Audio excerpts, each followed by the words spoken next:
everyone. Welcome to another episode of Career Uninterrupted. I'm your host, Lochan Narayanan, founder and CEO of Experiences. Today's episode is a little different. We are going to explore the apprehensions, the anxieties, confusions, and hope that women feel about their career when they reach a certain life stage.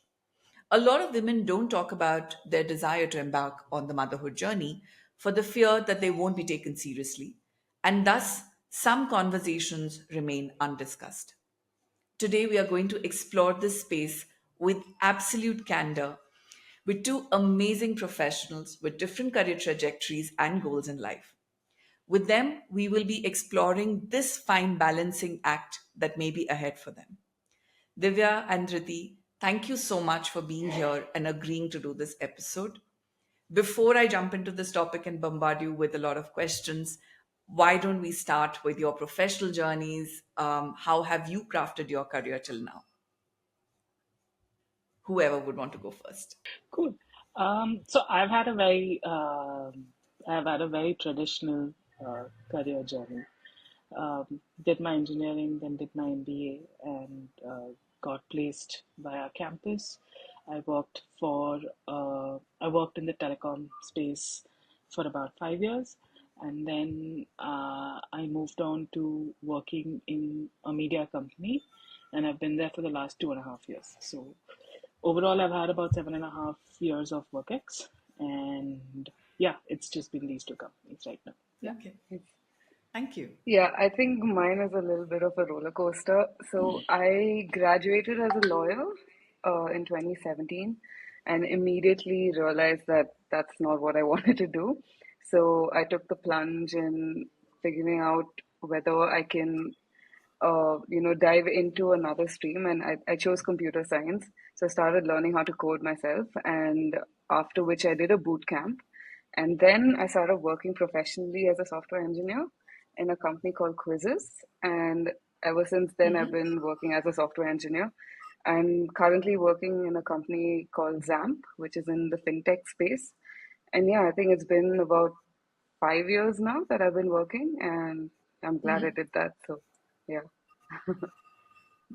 So yours is an interesting switch. People move out of software engineering to do Yeah. everything else, and you're probably the didn't people ask you you're going reverse, ma'am? We Yeah. are getting No, out of it this was so space. funny. It was also the peak of the time when, all those videos that would come out where they would record software engineers in Bangalore talking about, like, oh, the cliche that everyone's a software engineer in Bangalore, so everyone's just hating on Yeah, software yeah. engineering and like saying like, it's sad that we're all in this stream, and I'm just like here trying to be a software engineer, so I had to like block out all that content so that I concentrate on what I like to do.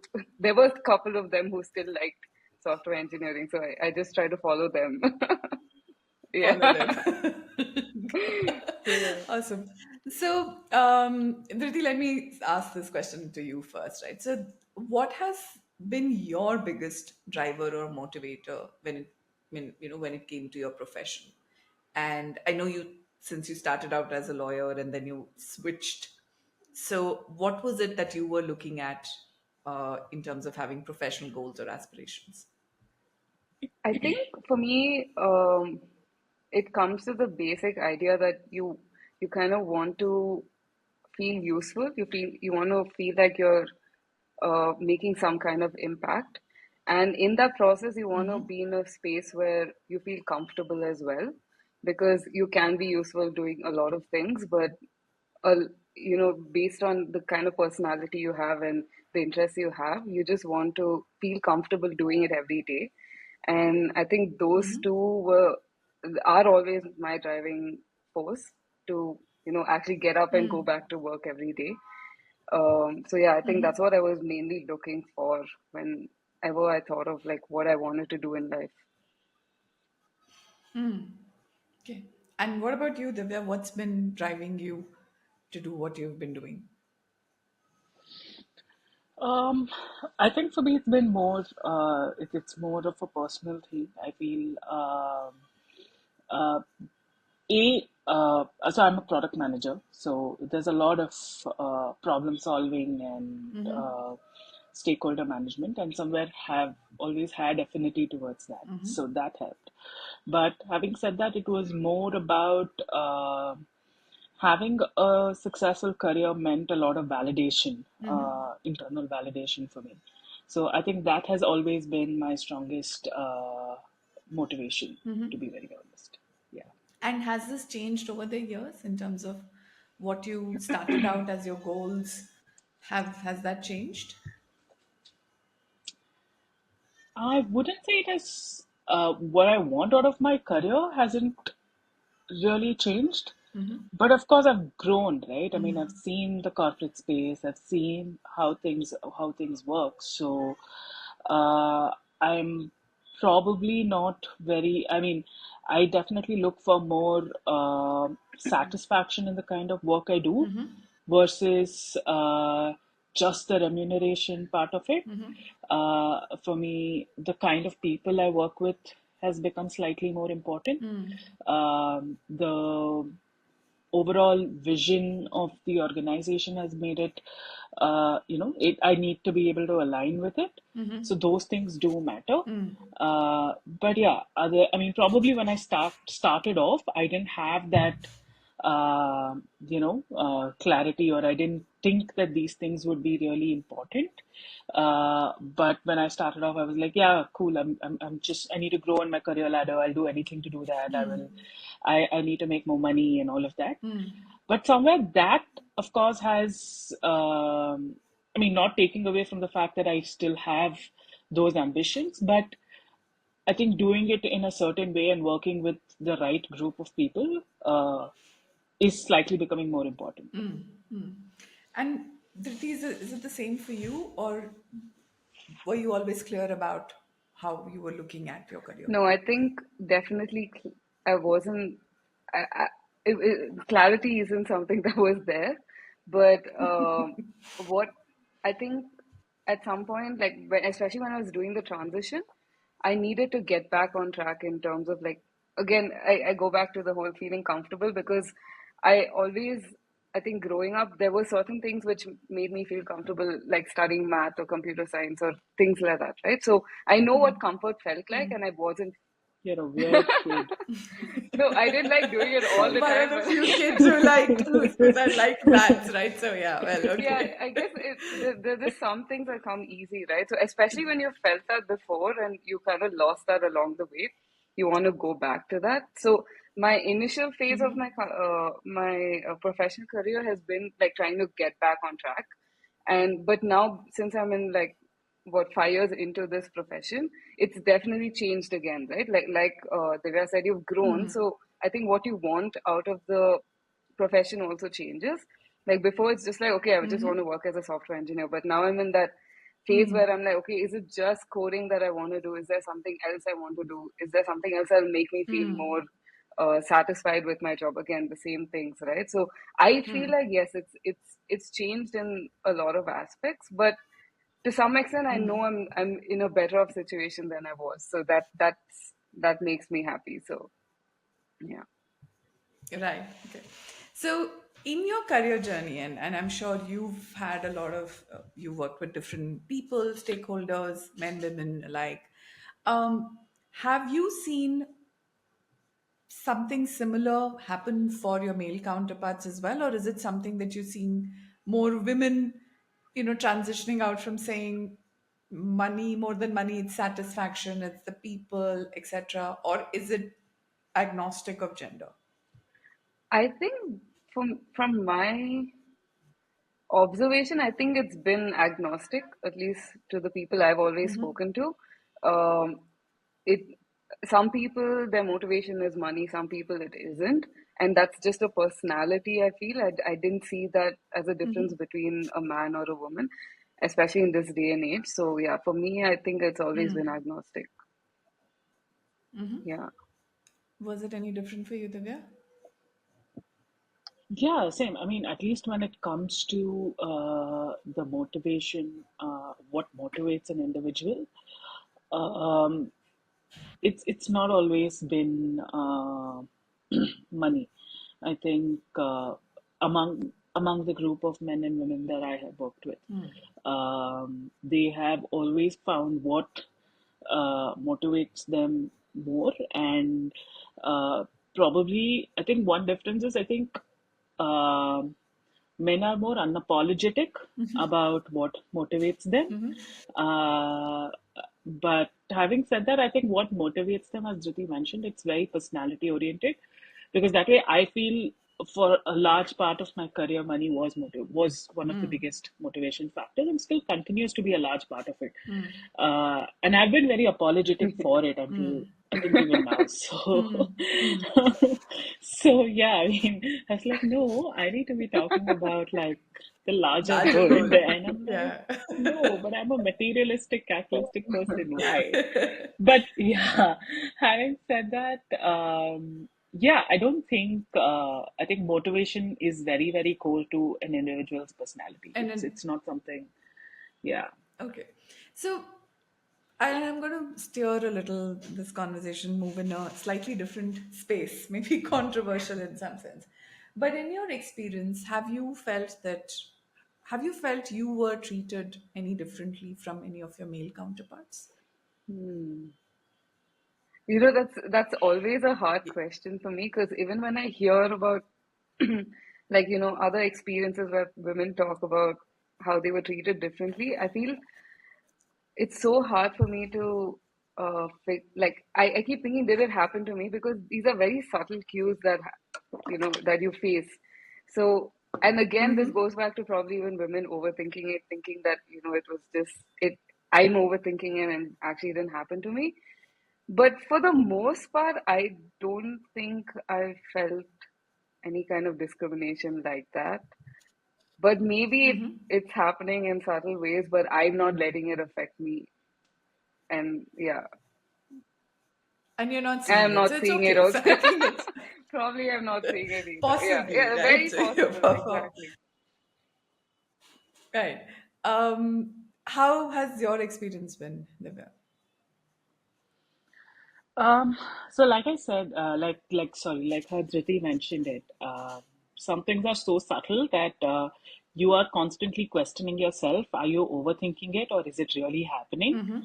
Um, there are probably one or two instances where it was like sort of thrown in my face, but where it was like very blatantly like, "Hey, you've gone through this, and you're this, and all of that." But other than that, I think in the more recent past, that definitely hasn't been the case. At least I think I've been lucky enough to have been surrounded with uh, people who are a lot more. Uh, I'm not sure if this group of people are generally a lot more aware, uh, or something that I probably carry myself in a certain way that they can't really, uh, they don't try to approach me in a certain way. So, but have, but yeah, I mean, I'd like to redo that. Sorry, it's very long. So we'll redo I'd this like part, to, redo this answer. yeah, Go let's ahead. redo this. But no, like I said, I think I've been lucky enough to not, uh, even if it's happening, I'm, it's not really affecting me, uh, uh, you know, tangibly in any way as of now. Okay. And I think both of you said very nicely that if it's happening, also you probably don't know if it's happening because it yet hasn't hit you in a very in your face manner. So you, I mean, maybe you occasionally or these one or two comments here and there could have been saying, hey, you're a woman and therefore maybe this is not for you or this is not for you. But by and large, the people you've been working with, the kind of organizations you've been with, your peers, stakeholders, managers, you've not felt any of this happen, right? um Now and getting more into the special this question, because what starts to happen, and both of you are married for a couple of years now. The question somehow, the minute women go through certain life stages while men are also going through the same life stages, there is a different way in which everybody starts to view you. Have you felt that for for yourself? And also a different question, that do you view yourself differently? So being, let's say, before you got married to now that you are married, do you view yourself differently, and do others view you differently, even in a professional space and lens? I can go. I feel like that definitely happened almost immediately. So it's like the minute Okay.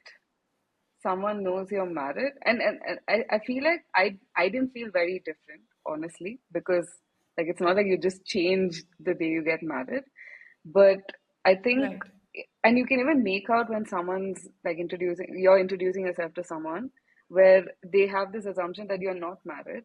But then the minute they come to know you're married, it suddenly there is one change in the way they kind of treat you or approach you. And yeah, um, so there was a change for sure. So let me steer into this space, and the two of you have been married and for a few years now. So do you feel that how people viewed you, especially in the professional world, differed before you got married and now that you're married? And do you feel you yourself view yourself differently, with this change in life transition? Yeah, so I think for me, Um, it was almost immediate, right? So, the day I got married, I didn't really view myself very differently. I don't think I still feel any different, but I could see the change in behavior when someone like introduces, like when I introduce myself to someone. Um, or sometimes you have people who you introduce yourself but you don't like immediately say you're married, and the minute they come to know you're married, they're just like, oh my god, you're married, and immediately there's a change in behavior and how they treat you and respond to you or like include you in different things. So yeah, there I feel like there has been a change immediately And since I got married. Yeah. what kind of a change has this been? So when you say they behave or respond to you differently, what does that mean? I think so. I've been working mostly in startups, so there's a lot of younger crowd in these companies. So I Right. think that's also a contributing factor. So you don't have a lot of married people, or you don't have a lot of older folk. So I think it's the perception. Like I said, it's like including you in conversations, or probably um, in activities that they would be doing, or just regular, like maybe they don't feel as relatable because now you're a married person, and it's a different I don't know, experience you're going through. So I don't know, they're different things. It's not everyone, of course. There are some people who are still normal. But yeah, I think it's that inclusion in conversations and activities. And yeah, Okay. and the thing is, I think I'm the kind of person who tries to break through that, and then it becomes normal and make that person feel comfortable. But the fact that I even have to do that is what the problem is, I think. Yeah. Right. No, I hear you. So it's more about you putting in that effort to kind of break through and say, hey, you know what? I potentially can still hang out with you or do these Yeah. pieces of things, et cetera, et cetera. Just because I'm married doesn't mean I'm the one who's going to bring in food for potluck or all of those Exactly. pieces as well, right? Yeah, yeah, Got it. yeah. Divya, you didn't start with a startup, right? So, and you've not been working in a No, I startup. So didn't. what I've has not your been working. experience been? So it's different. So for me, honestly, it hasn't really. It wasn't very different. It was like, yeah, okay, uh, you married now and you've come back from your break. Other than that, I don't think uh, anything changed at all for me, whether it was my previous organization or my current organization. And I think the main reason is, I think my immediate peers, even in my current org as well, are all around the same age group, or they're slightly older to me. I don't have many younger people who are my peers in the organization. I am among the younger folks among the peer group. Uh, so I think it was very we were all going through the same thing. I think people were married around the same time, or they were married before me. There were very, very few unmarried folk when I joined the organization, until like a group of management trainees joined us. Yeah. But again, but then again, yeah. So I think being married and not being married didn't make any difference. And I think the second organization I joined as a married person. So it for them, they knew me only as somebody who's married. So it didn't make any Right. difference. Yeah. So that brings me to the next stage of life, right? So at some point, I'm sure both of, and we've had these conversations individually as well. At some point, you would like to embark on the parenting journey. Um, how are you preparing yourself for it? And how are there any career decisions that you're taking which is stemming from what is going to come in ahead? How are you thinking about that? Yeah. I think Divya, do you want to go first? Yeah. I'm just going to gather my thoughts. Sure. Sure. Uh, so nothing very actively. Yes, parenthood has been on my husband and my mind for a year or so now. So we've been thinking about it. Uh, I think, of course, I did go through that whole thing like, oh my God, what's going to happen to my career? Does this mean that, is my growth going to get, a lot more slower? Uh, and I wasn't even thinking about the raising the child part of it. I didn't even like get there. I'm like, oh, wait. I'm like, just the fact that I want to be a parent and maybe getting pregnant can become this, can it like totally pause my career and stuff. So, yes, it definitely did go through my mind, but I didn't do anything very, very drastic or active at work, saying that, oh no, like, this sort of a work environment is not going to suit me or anything of that sort. But I think my husband and I we had a very honest discussion about it. We,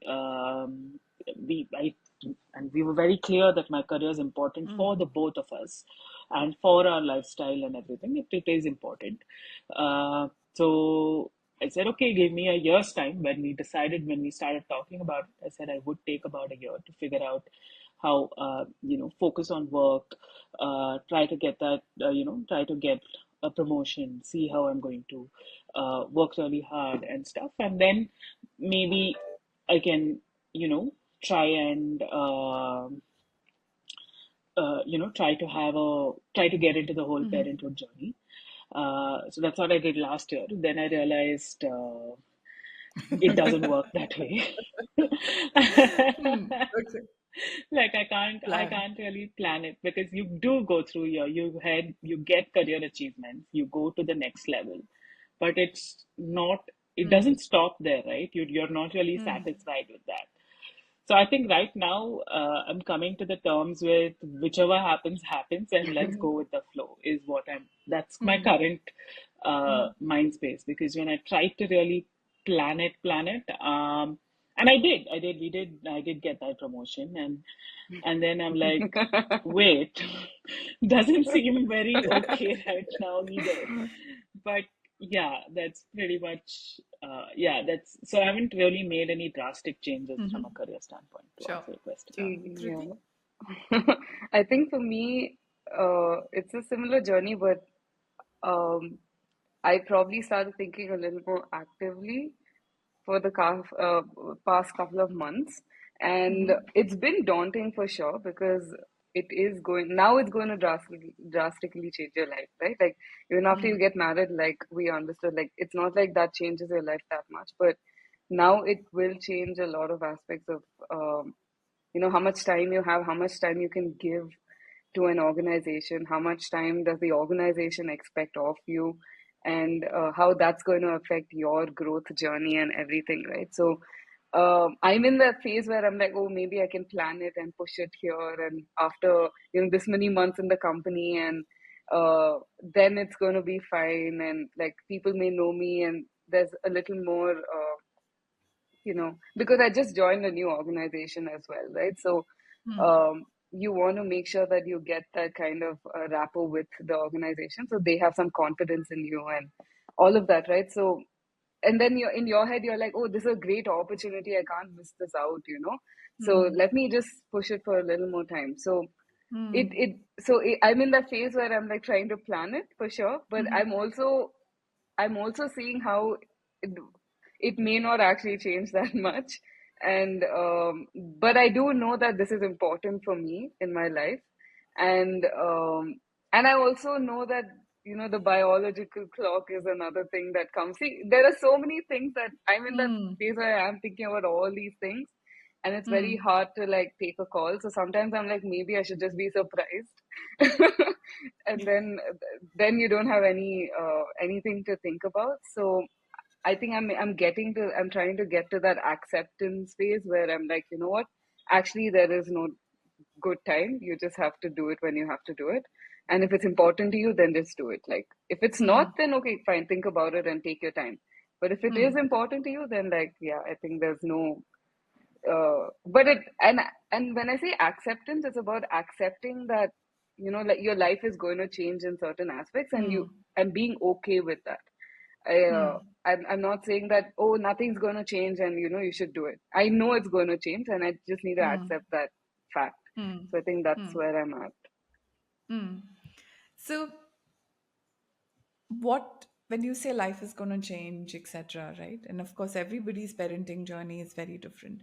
But what are some of your fears, or maybe I won't even say fears because it sounds very big, but apprehensions that you have about like being a working mother, and where are they coming from usually? Hmm. I think for me, the apprehensions are like, for example, and like I said, I've been working in startups as well, right? So as simple as like this weekend, I kind of have to get some work done because we have some release that has to go out by Tuesday. And I know that at the drop of a hat, most people in the organization have the time and are willing to do it. Now, if I have to kind of be at the same par as them, I have to contribute equally. So now today I can't do it because I have the time, but I know tomorrow I won't be able to do that because there'll be so many other commitments that I'll have to meet, right? So as simple as that. So I know that in terms of the amount of time I can give and how I feel about it, and then you have to manage your stress and all of this because now you're taking care of a human being. You don't want to throw that onto someone else. So it's all of that, I think, which I feel, and this is only one aspect of it. The other aspects are, again, it goes back to the inclusion in different activities and like Right. conversations and Yeah. how people perceive you and everything, right? So now if someone's planning you know a dinner or something on a Friday night because they want the team to bond, now you have to think twice whether you can or you can't go. Are you going to have a drink? Maybe not, because now you have another human being to take care of.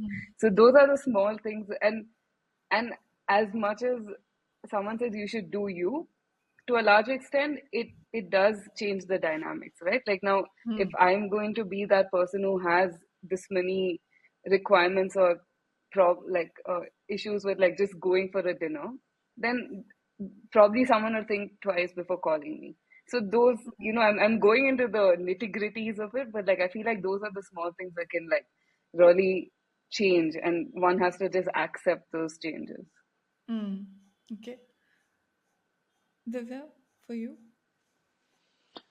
Yeah, so for me, I mean, I don't think I'm too worried about my day-to-day changing too much. Honestly, I was there, but not anymore. I'm not too worried about my uh, how will my day-to-day work change every day, or how much time I would be able to give the organization. That could also be the fact that I haven't really thought about raising the child. I've only thought about getting there. But yes. But having said that, my concern has always been around what are the kind of responsibilities will I Mm. be given? I think I'm a little concerned about that. Will I be given the same kind of responsibilities? Will I get the same Mm. growth curve? Will I get the same benefits in some sense? Like I might not really. I would rather you give me a 30% hike versus a Mm. flexible working hours. So don't, like, Mm. don't do that for me. Like, don't try to think that I need flexible working hours versus Mm. a higher uh, raise. So I think that is where I'm a little concerned about. And again, I'm not being very. I mean, I don't have a very strong opinion over it yet, uh, because I haven't gone Sure. through the journey yet. So I don't know what I Sure. would want at that point. I don't know how it will change. The one thing I know is that it will change. Everything does change. Your perspective changes. Your opinions change. Your what you need really changes over a period of time. So I don't know what I would need, but if you ask me today, this definitely is something that is slightly worrisome in terms of uh, growth and responsibilities. And I don't want to be excluded from a traveling role only because I'm a mother, Right. because I'm like, hey, I'm not cool. And you don't want that So decision I being think made for that's you, is what fear, what is the fear exactly, that you exactly, somewhere have, uh, exactly, that the organization exactly. will decide that, okay, I don't think she's ready to do a traveling role, so let's put her somewhere else. Or I don't think she can handle this, Yeah, so let's put her this.